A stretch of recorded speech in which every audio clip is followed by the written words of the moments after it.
কুয়াশা আর হিমেল হাওয়ার মধ্যেই শুক্রবার সকালে ঢাকা আন্তর্জাতিক বাণিজ্য মেলায় আসতে শুরু করেন দর্শনার্থীরা। বেলা বাড়ার সঙ্গে সঙ্গে বাড়ে তাদের সমাগমও। মেলার শুরুর দিক হওয়ায় কেনার চেয়ে ঘুরে ঘুরে পণ্য দেখতেই বেশি আগ্রহ দর্শনার্থীদের। ভিড় বেশি ছিল শীতের পোশাক, জুয়েলারি ও গৃহস্থালী সামগ্রীর স্টলগুলোতে।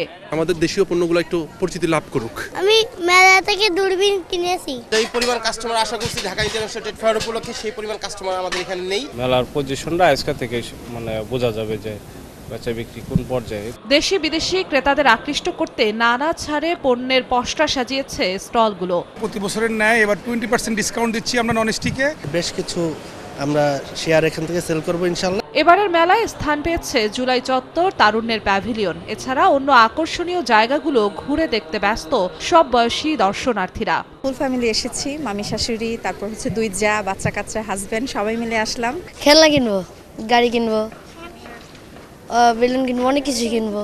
দেশি বিদেশি 362টি স্টল ও প্যাভিলিয়ন অংশ নিয়েছে এবারের মেলায়। জিনাতারা জশোয়া, সময় সংবাদ, ঢাকা।